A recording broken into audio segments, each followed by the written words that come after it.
بسم الله الرحمن الرحيم.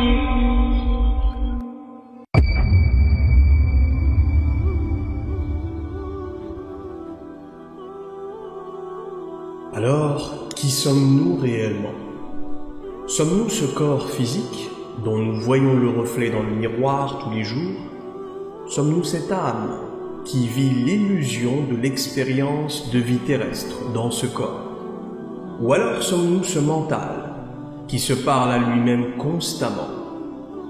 Chercher à résoudre le puzzle de la nature de l'existence humaine peut être le processus d'une vie tout entière.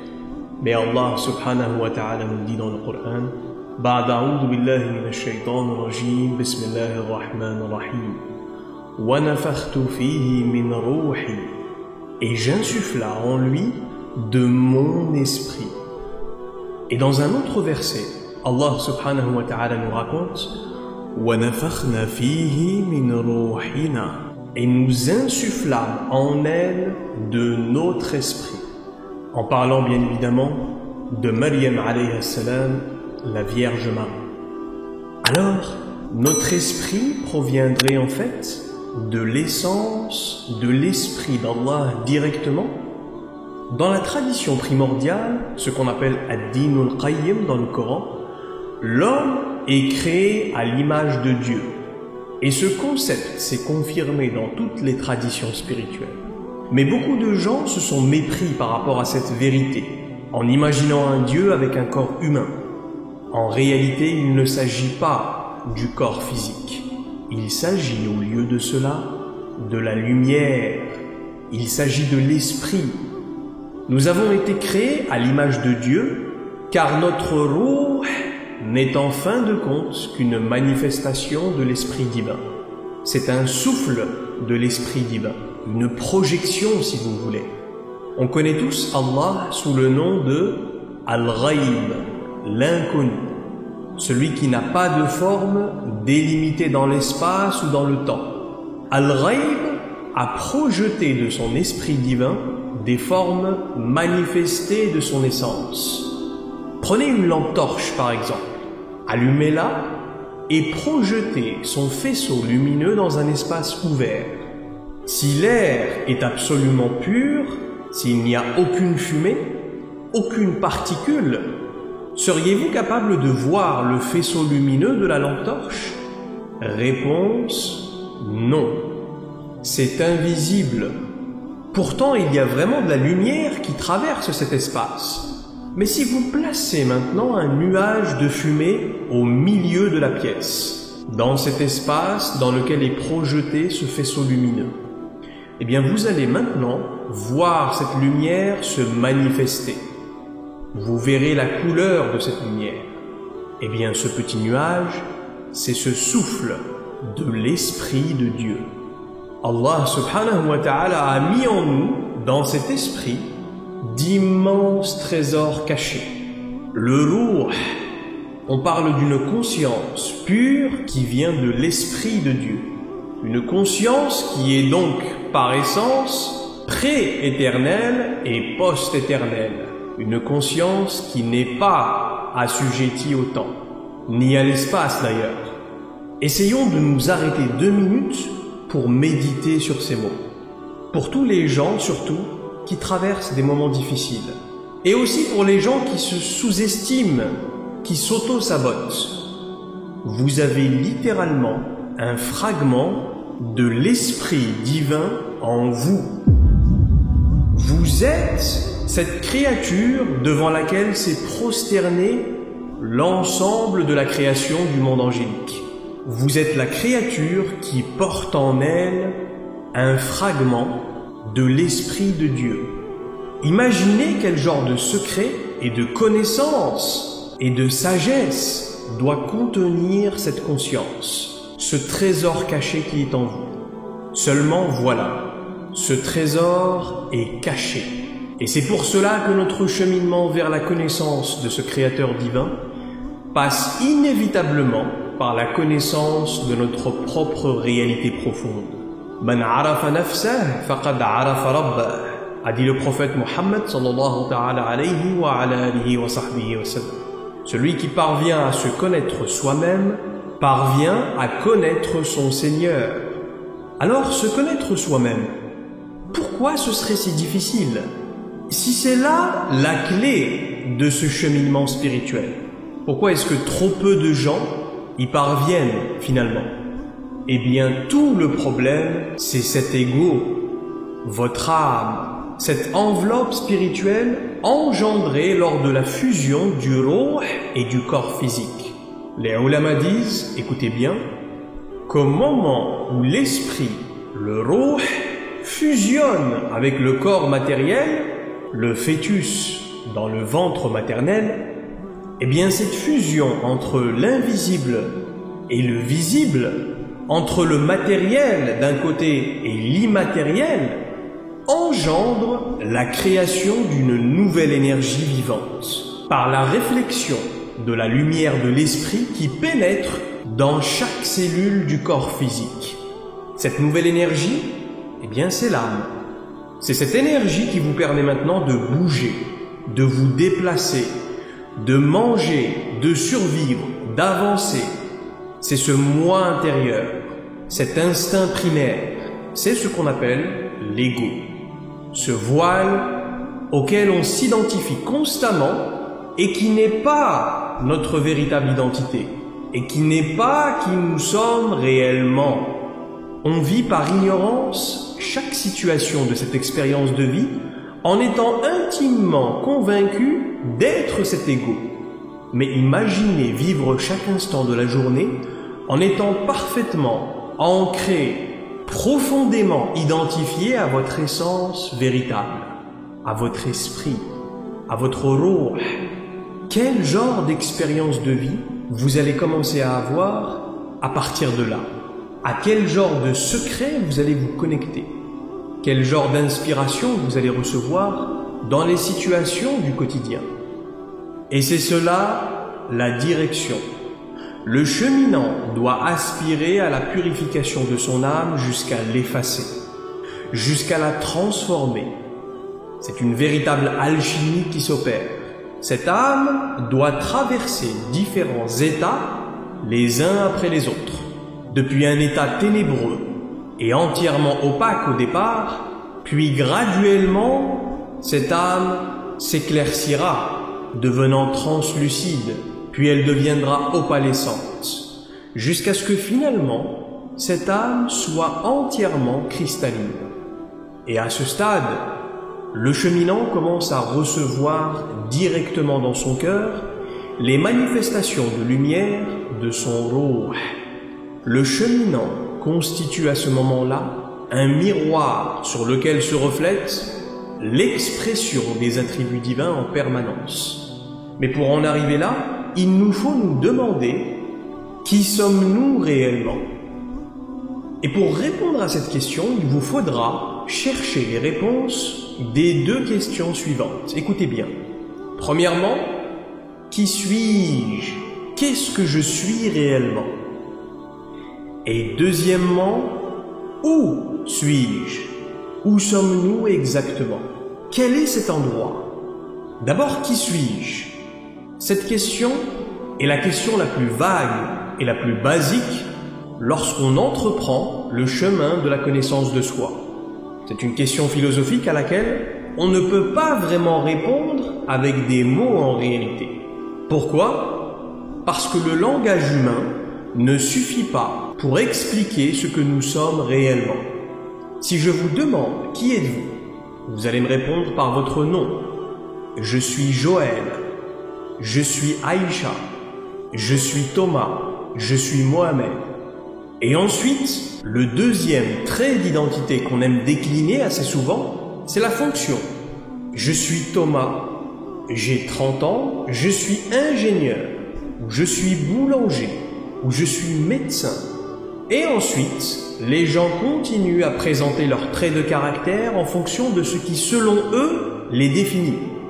Ça donne « Bonjour, je suis Mohamed, j'ai 25 ans, je suis ingénieur physicien, j'ai 2 enfants, j'aime le voyage et les animaux, etc., etc. » Mais de vous à moi, vous comprenez que cette réponse ne définit pas vraiment qui nous sommes réellement.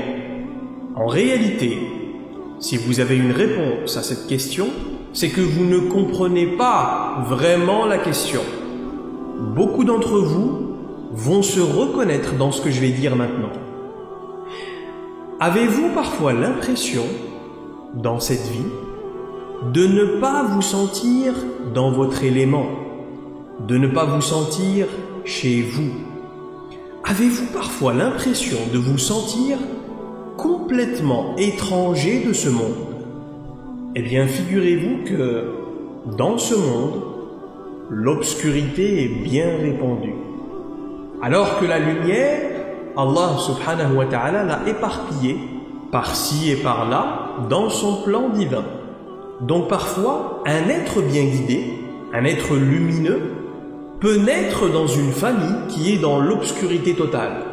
Et cette personne lumineuse va grandir et va devoir souffrir dans cette famille afin de comprendre sa place dans l'orchestre divin. Pour un jour finalement, prendre conscience que son rôle est de partager et de transmettre et de propager cette lumière qui est en lui ou en elle. Parfois, dans certaines épreuves difficiles, on se sent tellement mal compris, on se sent tellement étranger qu'on a l'impression d'être un alien venu d'ailleurs. Et je veux juste que tout ce cauchemar s'arrête. Et je veux juste rentrer à la maison. Beaucoup d'entre vous ont déjà vécu ce sentiment, n'est-ce pas? Et ce sentiment finira par s'en aller. Il finira par s'en aller quand vous comprendrez votre responsabilité lorsque nous a été proposé le choix de venir sur cette terre. Et nous avons accepté. Absolument. Nous avons choisi. Et Allah subhanahu wa ta'ala nous le rappelle dans le Coran pour que personne ne puisse dire le jour dernier « Non, c'est faux, je ne m'en souviens pas, je n'ai jamais accepté ». Dans Surat Al-Ahzab, « Ba'd a'udhu billahi minash shaytanir rajim, bismillahir rahmanir rahim, inna 'aradna al-amanata 'ala as-samawati wal-ardi wal-jibal » Nous avions proposé aux cieux, à la terre et aux montagnes le dépôt, la amana. فَأَبَيْنَا أَنْ يَحْمِلْنَهَا وَأَشْفَقْنَ مِنْهَا. Tous refusèrent et eurent peur. وَحَمَلَهَا الْإِنسَانُ إِنَّهُ كَانَ ظَلُومًا جَهُولًا. Et l'homme, avec un grand H, lui s'en est chargé. Car certes l'homme était injuste envers lui-même et très ignorant.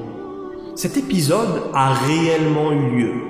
Et pourtant, qui d'entre nous peut prétendre s'en souvenir aujourd'hui? Est-ce que vous commencez à voir un peu le schéma de ce plan divin dans son ensemble? Nous sommes des esprits incarnés dans des corps matériels. Et ce processus d'incarnation a engendré l'effacement de notre mémoire antérieure. Et oui, l'être humain, al-insan yansa.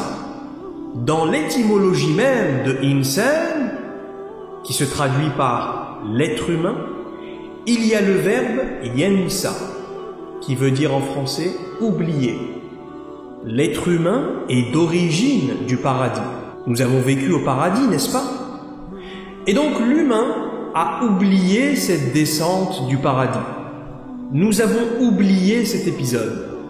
On a oublié tout ce que nos consciences ont expérimenté avant notre incarnation dans la matière.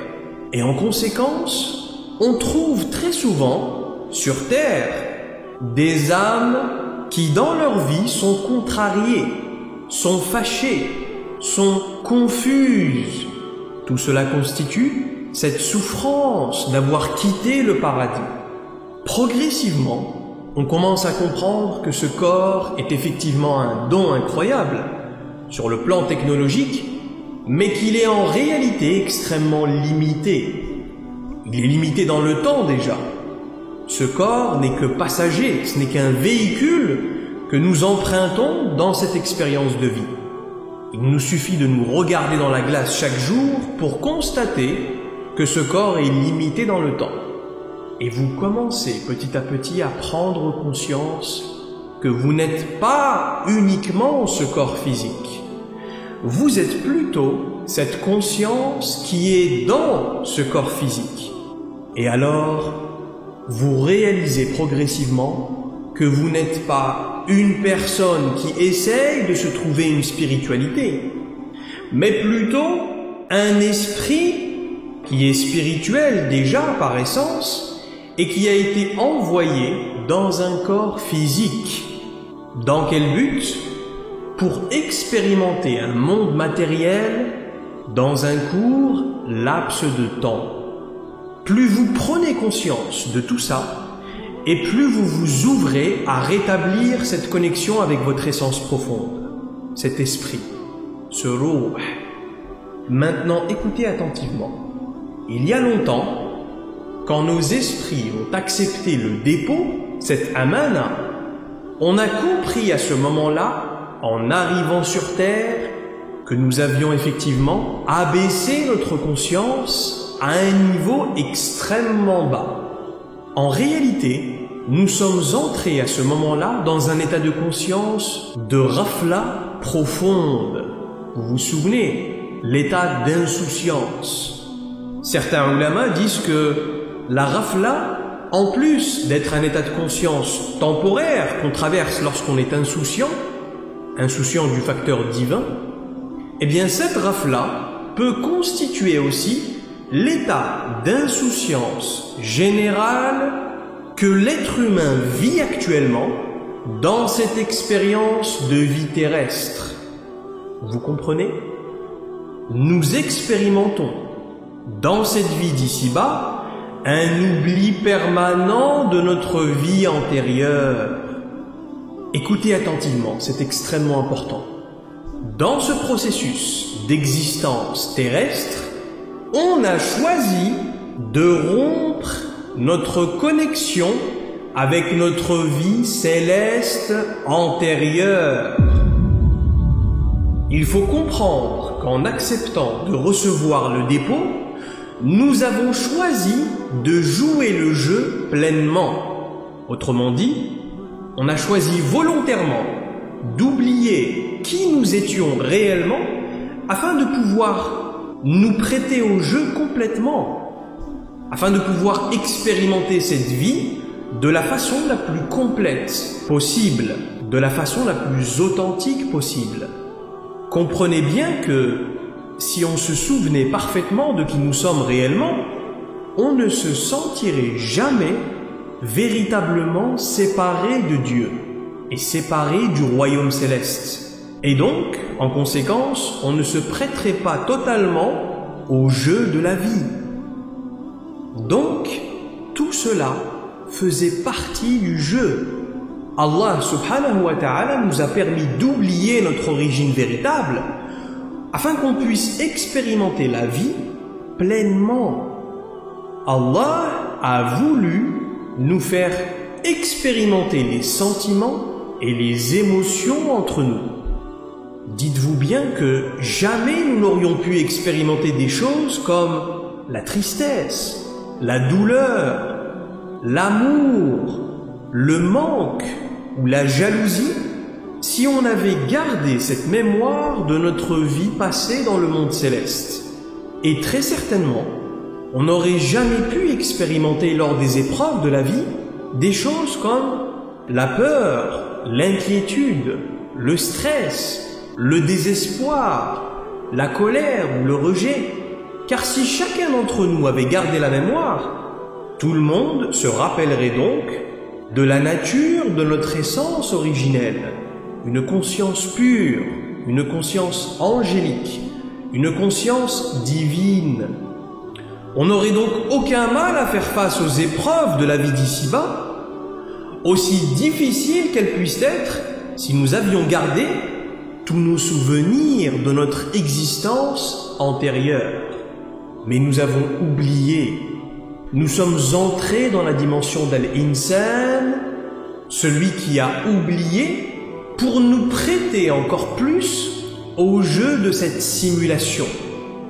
Il ne s'agit en réalité que d'une simulation, un jeu virtuel si vous voulez, une illusion. C'est l'illusion de la séparation. La séparation de quoi? La séparation de notre essence originelle, notre source créatrice, l'esprit divin. On provient de cet esprit divin, souvenez-vous. وَنَفَخْتُ فِيهِ مِنْ رُوحِي. C'est pas moi qui le dis, c'est Allah subhanahu wa ta'ala lorsqu'il décrit la création d'Adam en disant « Et j'insuffla en lui de mon esprit ». Et nous avons été projetés par ce souffle dans ces corps matériels, en dehors de notre source créatrice. Dans quel but? Dans le but, écoutez bien, de mieux le connaître ou de le reconnaître. Autrement dit, nous avons été séparés de lui afin de réapprendre à l'apprécier à travers un manque existentiel. C'est comme avec le jeûne qu'on pratique. Vous allez vous séparer de la nourriture pendant quelques heures pour réapprécier cette nourriture que nous mangeons toute l'année et à laquelle nous devenons très souvent complètement indifférents. Parce que le frigo est tout le temps plein, walhamdulillah, on prend pour acquis cette nourriture toute l'année. Mais quand on jeûne, quand on se prive de cette nourriture, on ressent ce que ressentent ceux qui ne disposent pas de cette nourriture. Et en amour aussi. On dit souvent que l'absence est à l'amour ce que le vent est à l'éolienne. Si vous restez scotché devant votre épouse ou votre époux toute la journée, vous finirez tous les deux par vous lasser l'un de l'autre. Alors que si vous êtes séparés d'elle ou de lui quelques heures ou quelques jours, le manque va s'installer, il va venir alimenter cette flamme et de nouveau, il ou elle redevient ce que vous avez de plus cher dans ce monde. Rasulullah sallallahu alayhi wa sallam nous raconte dans un hadith qudsi, donc qui constitue une révélation divine, qu'Allah subhanahu wa ta'ala nous dit « Kuntu kanzan makhfiyan » à la base, c'est-à-dire dans la période qu'on appelle « awwaluz zaman », ce qu'on peut appeler la période pré-éternelle, Allah subhanahu wa ta'ala dit « J'étais un trésor caché. Kuntu kanzan makhfiyan. Fa'ahbabtu an u'raf. » J'ai aimé à être connu. Fa'ahbabtu an u'raf. Fakhalaqtu al-khalq. J'ai alors créé les créatures. Fabihi arafuni. Afin d'être connu à travers cette création. Donc au départ, tout cela n'est parti que d'un sentiment d'amour. Ahbabtu an u'raf. J'ai aimé à être connu. Maintenant on pose la question, est-ce qu'Allah avait besoin qu'on le connaisse? Réponse, absolument pas. Qu'on arrive à le connaître ou non, cela n'ajoutera en rien à sa puissance et à sa majestuosité. Il ne sera pas plus grand ou plus fort. Mais à travers ce hadith, on comprend qu'Allah subhanahu wa ta'ala, sur la base d'un sentiment d'amour, il nous a créés afin de le connaître pour que cela puisse nous être bénéfique à nous. Est-ce que vous comprenez ce concept? Allah, personne ne l'a jamais vu, personne ne peut le voir et personne ne le verra jamais. Mais il y a une différence avec le terme connaître. Irfan ou ma'rifa. Ahbabtu an u'raf. J'ai aimé à être connu. Comme si Allah, dans sa sagesse divine, Jalla Jalaluh, a estimé à ce moment-là que ce serait du gâchis en réalité que de ne pas créer la création qui pourrait tant bénéficier de le connaître. Est-ce que vous me suivez? فَخَلَقْتُ الْخَلْقَ فَبِهِ عَرَفُونِ. Alors j'ai créé les créatures et à travers les créatures, je fus connu. Maintenant, écoutez attentivement. Le divin a créé cette simulation tout simplement pour qu'on puisse le connaître à sa juste valeur. Ou au moins qu'on essaye, qu'on aspire à le faire. Et il a estimé que dans ce processus, un certain nombre de règles devaient être présentes pour que la personne ait un maximum de chances de le reconnaître. Quelles sont ces règles? Écoutez bien. Allah subhanahu wa ta'ala nous dit dans le Coran وَلَنَبْلُوَنَّكُمْ بِشَيْءٍ مِّنَ الْخَوْفِ وَالْجُوعِ وَنَقْصٍ مِّنَ الْأَمْوَالِ وَالْأَنفُسِ وَالثَّمَرَاتِ. Très certainement, nous vous éprouverons par un peu de peur, de faim et de diminution dans vos biens, vos personnes et votre provision. وَبَشِّرِ الصَّابِرِينَ. Et annonce donc la bonne nouvelle à ceux qui font preuve de patience. الَّذِينَ إِذَا أَصَابَتْهُمْ مُصِيبَةٌ قَالُوا. Ceux qui, lorsqu'ils sont atteints par un malheur, disent « Inna lillah wa inna ilayhi raji'un » Certes, nous sommes à Allah et c'est à lui que nous retournerons. Et dans un autre verset, on retrouve aussi une règle de ce processus d'existence de la vie terrestre. Am hasibtum an tadkhulul jannata wa lamma ya'lamillahu alladhina jahadu minkum wa ya'lamu as-sabirin. Cette deuxième règle nous est indiquée dans le Coran sous la forme interrogative. Croyez-vous pouvoir entrer au paradis sans qu'Allah n'ait pu distinguer parmi vous ceux qui luttent et ceux qui font preuve de patience? Autrement dit, en d'autres termes, ce qu'Allah nous indique ici, pour simplifier, c'est si vous aspirez à la rectification de l'âme, si vous espérez retourner au paradis, eh bien préparez-vous aux épreuves. Préparez-vous aux épreuves, car c'est une règle des lois universelles de sa création. Et dans un autre verset encore, Allah nous indique une autre de ces règles sous la forme interrogative encore une fois. أَحَسِبَ النَّاسَ أَن يَتْرُكَ أَن يَقُولُوا آمَنَّا وَهُمْ لَا يُفْتَنُونَ.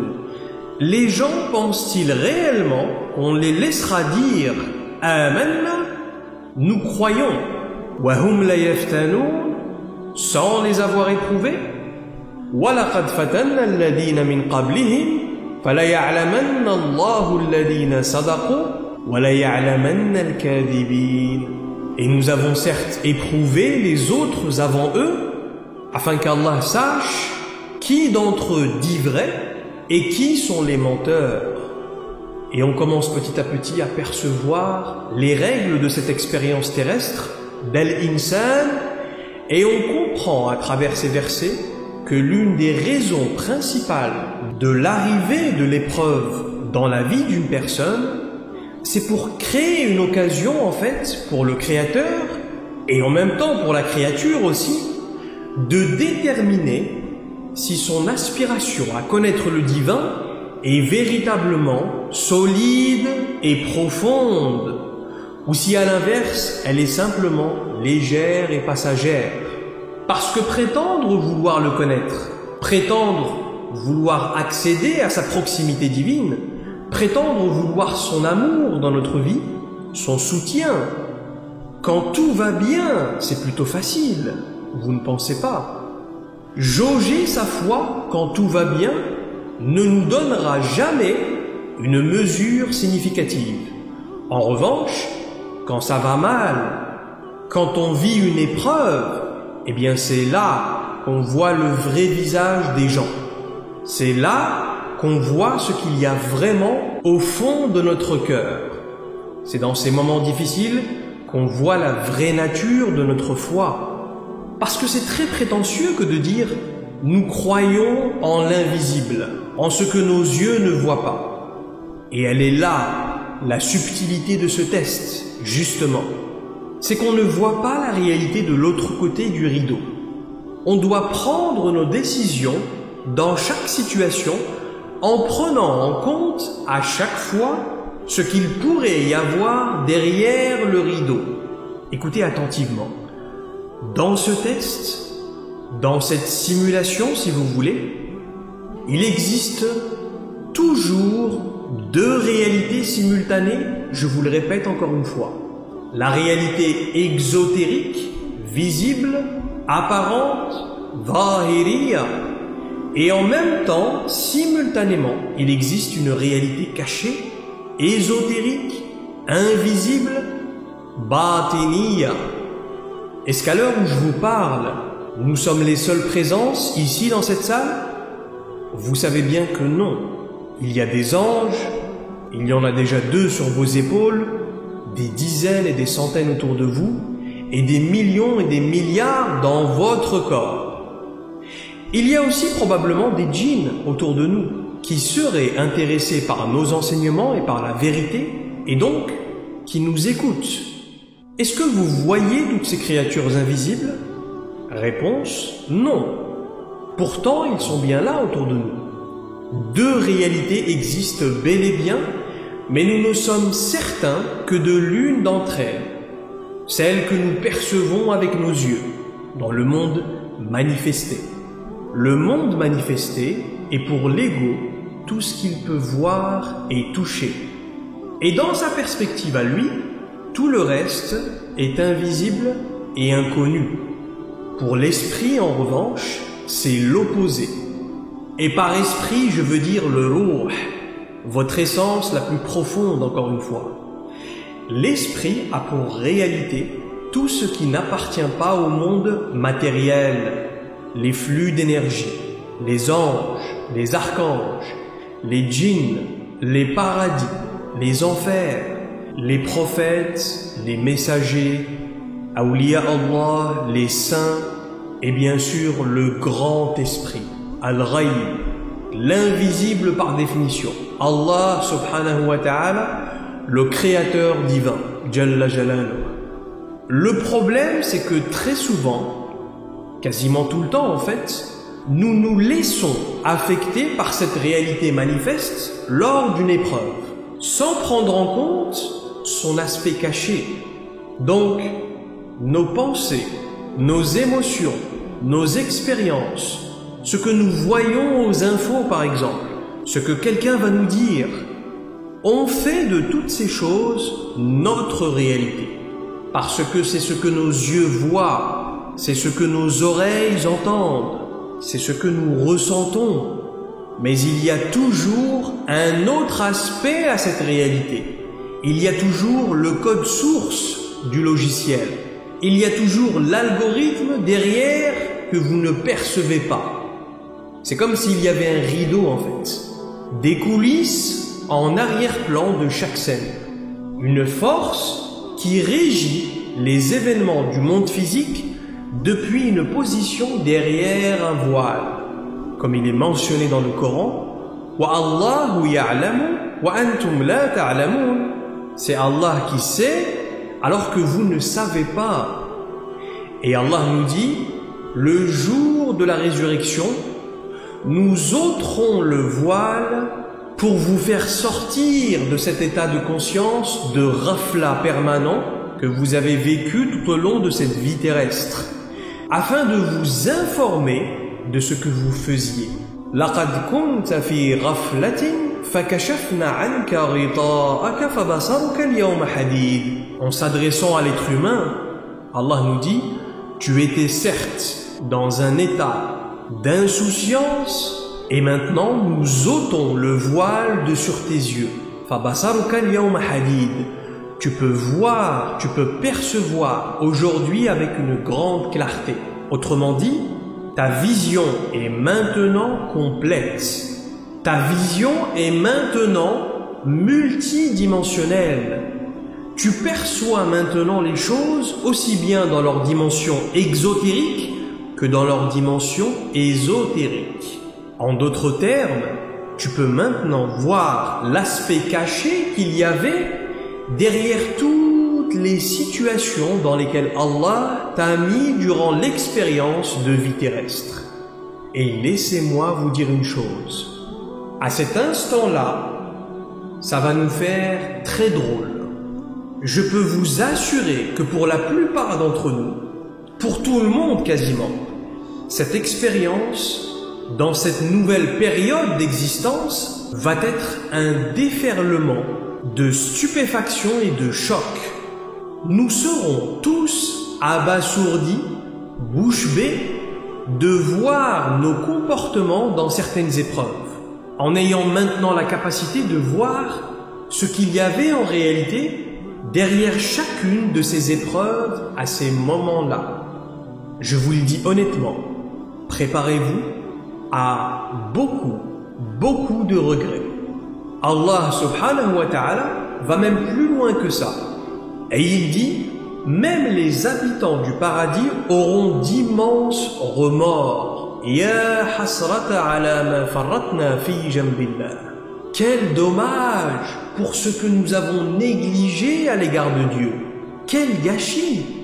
On aura ces prises de conscience en découvrant la véritable grandeur du Créateur, sa miséricorde, en découvrant la grandeur des paradis qu'Allah nous réservait, le royaume céleste, et surtout en découvrant la grandeur de l'impact réel de nos bonnes actions, même les plus simples, les plus petites. Ya hasra, quel dommage! Imaginez si les habitants du paradis vivront de profonds regrets. Qu'en est-il des autres alors? Mais la complexité de ce test, c'est que dans cette vie, on ne sait pas ce qu'il y a derrière ce voile. On ne sait pas pourquoi Allah fait ce qu'il fait. On ne connaît pas le plan divin d'Allah. Et donc je ne sais pas pourquoi j'ai perdu mon travail. Et je ne sais pas pourquoi je suis tombé malade. Et je ne sais pas pourquoi ma propre famille me déteste et me rejette. Je ne sais pas pourquoi je suis tellement pauvre que je dois aller au travail à pied alors que mon voisin, lui, a 4 voitures de luxe dans son garage. Et je ne sais pas pourquoi tout le monde dans ma famille a des enfants alors qu'Allah subhanahu wa ta'ala ne nous a pas donné d'enfants. Et je ne sais pas pourquoi j'ai eu un accident de voiture. Et je ne sais pas pourquoi Allah a décidé de prendre la vie de mes 2 enfants dans cet accident et pas la mienne. On ne sait tout simplement pas. Si on savait, ce serait tellement plus facile pour nous d'accepter l'épreuve. Mais ce qu'Allah a instauré comme règle dans ce jeu, c'est que vous ne saurez pas, dans cette vie, vous n'aurez pas l'explication de votre épreuve ici et maintenant. Allah subhanahu wa ta'ala nous informe qu'il y a toujours une explication derrière, mais vous ne la verrez pas maintenant. Et cela est illustré dans le verset وَمَا كَانَ اللَّهُ لِيُطْلِعَكُمْ عَلَى الْغَيْبِ. Allah nous informe dans ce verset qu'il n'a pas prévu de nous révéler l'invisible. Allah n'a pas prévu de vous révéler ce qui est derrière le rideau. Voyons voir comment vous allez vous comporter avec cette configuration. Tout ce que vous pouvez faire dans cette vie, c'est émettre des suppositions. Et c'est la grande leçon qu'a subie Moussa alayhi salam dans son histoire avec Khidr, dont nous avons le récit dans Surat al-Kahf, la sourate de la caverne. Moussa alayhi salam va être interrogé par les gens à l'issue d'un discours en public.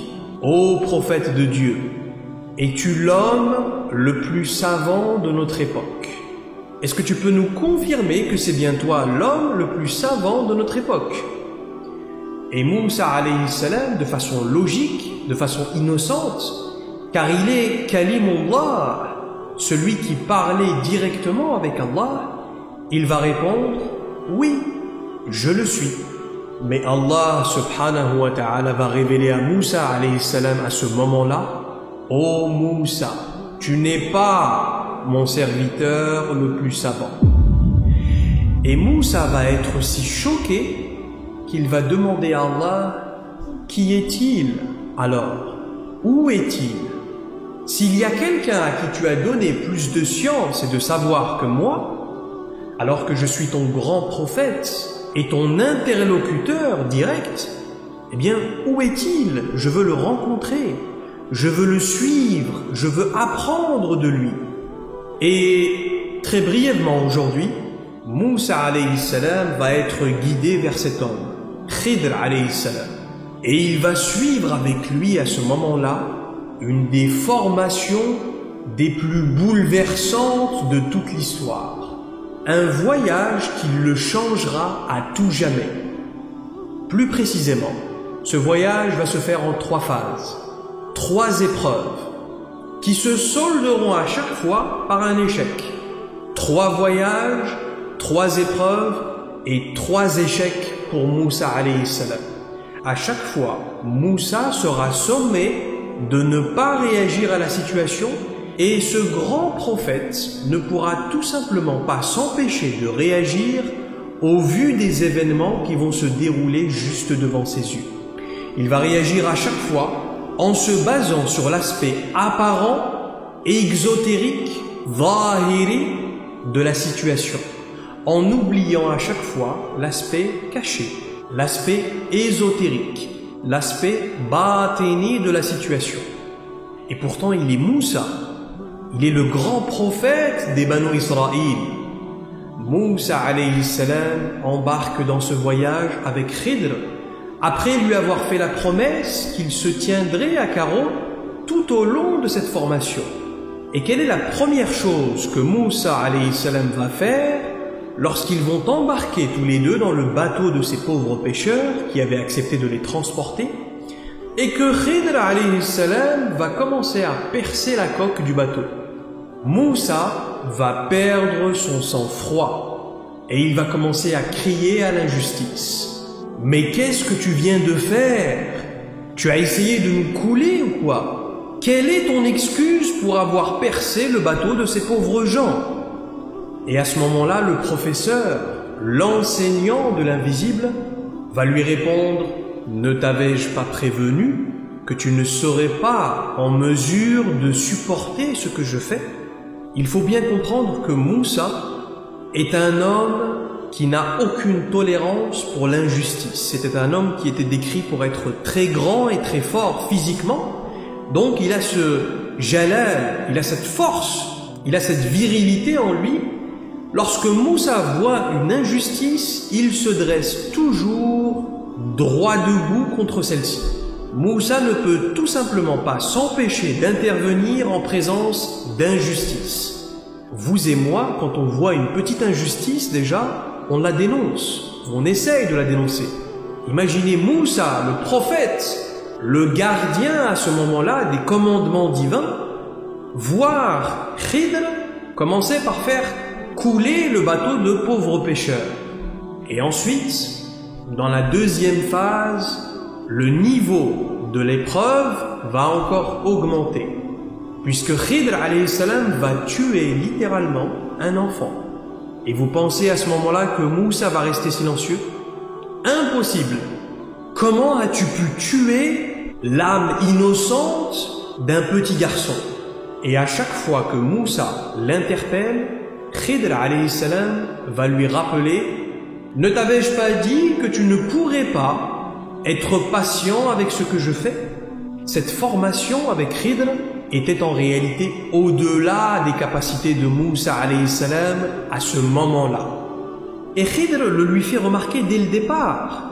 Avant même de commencer cette formation, il va lui dire « وَكَيْفَ تَصْبِرُ عَلَى مَا لَمْ تُحِطْ بِهِ خُبْرًا » Et comment pourrais-tu supporter ce dont tu n'as ni connaissance ni expérience? Et ensuite, lorsque Moussa va interpeller Khidr pour la 3e fois, à ce moment-là, le formateur, alayhi salam, va mettre fin à la formation. Hada firaqu bayni wa baynak. Ce moment marque notre séparation. Sa'unabbi'uka bi ta'wili ma lam tastati' alayhi sabra. Mais je vais maintenant t'informer du sens caché de ce que tu n'as pas pu supporter. Sans quoi, cette formation n'aurait eu aucun sens en réalité. Khidr dit à Moussa, voici ce qui se passait dans les coulisses derrière chacune de ces situations. Voici le plan divin derrière ces trois événements. Rappelez-vous, Allah nous dit وَمَا كَانَ اللَّهُ لِيُطْلِعَكُمْ عَلَى الْغَيْبِ. Allah n'a pas prévu de vous révéler l'invisible. Mais dans cette histoire avec Khidr, Allah subhanahu wa ta'ala fait une exception à la fin pour donner à son prophète un grand enseignement. Il va donner la permission à Khidr alayhi salam de lever le voile juste un peu, juste partiellement, pour que ce soit vraiment une formation pour Moussa. Et c'est quelque chose qu'Allah subhanahu wa ta'ala a donné à Khidr alayhi salam, la capacité de voir l'aspect caché des choses. Non pas de l'estimer ou de le supposer, non, de voir littéralement ce qu'il y a derrière les situations. C'est le niveau de Khidr alayhi salam. C'est un serviteur direct. Abdun salih. C'est un être dont le cœur ne vibre que par al-hilmul ilahi. Il est malhoum, il reçoit l'inspiration divine directement. وَلَا يُحِيطُونَ بِشَيْءٍ مِّنْ عِلْمِهِ إِلَّا بِمَا شَاءَ. Il ne donne accès à ses connaissances, à ses sciences cachées à personne, sauf à ceux à qui il donne la permission. Khidr alayhi salam a la permission, lui. Moussa, le prophète, lui ne l'avait pas. Et quelle est cette science cachée? Quand Moussa et son valet entreprennent ce voyage à la recherche de cet homme, Allah nous fait le récit de ce voyage en nous disant فَوَجَدَ عَبْدٌ مِّنْ عِبَادِنَا. Ils trouvèrent alors l'un de nos serviteurs, آتَيْنَاهُ رَحْمَةً مِّنْ عِنْدِنَا, à qui nous avions accordé une miséricorde rayonnante de chez nous. وَعَلَّمْنَاهُ مِنْ لَدُنَّا عِلْمًا, et à qui nous avons enseigné une science infuse de chez nous. مِنْ لَدُنَّا عِلْمًا.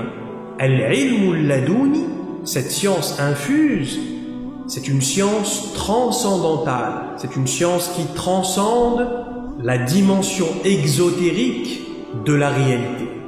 Une science extrêmement spéciale qu'Allah subhanahu wa ta'ala n'a même pas donnée à Moussa alayhi salam. C'est une science qu'Allah ne donne même pas à ses messagers et à ses prophètes, subhanallah.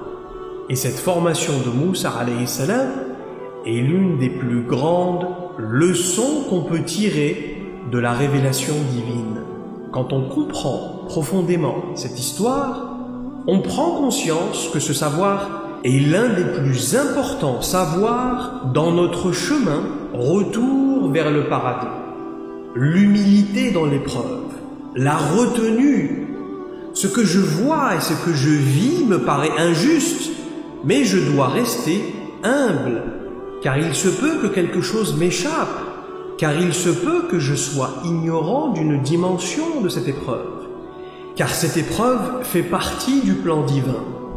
Cela fait partie de mon cheminement spirituel. Allah subhanahu wa ta'ala estime que je dois passer par là, et donc par humilité, je place toute ma confiance en lui. Et je place ma confiance en son plan divin et en ses différentes routes, chemins, péripéties, épreuves, etc., etc. Et même quand ces routes deviennent parfois extrêmement difficiles, et même quand l'épreuve devient invivable, insupportable, ma confiance en lui reste inébranlable. Et ça, ce n'est pas facile à faire. Si ça n'a même pas été facile pour Moussa alayhi salam, qui est encore une fois l'interlocuteur d'Allah, celui qui conversait directement avec Dieu, comment voulez-vous que ce soit facile pour nous, à notre petit niveau? Et c'est l'une des choses les plus difficiles à faire dans cette expérience de vie. Le fait d'accepter le plan divin, quel qu'il soit, est extrêmement difficile. Mais c'est aussi, retenez bien, l'un des chemins les plus faciles pour connaître Dieu et se rapprocher de lui. D'ailleurs, le prophète sallallahu alayhi wa sallam a dit: Allah ne soulage sa créature de son épreuve qu'une fois que celle-ci l'a vraiment acceptée. Bismillahirrahmanirrahim. Wal asri innal insana lafi khusr illa alladhina amanu wa 'amilus salihat wa tawasaw bil haqq wa tawasaw bis sabr.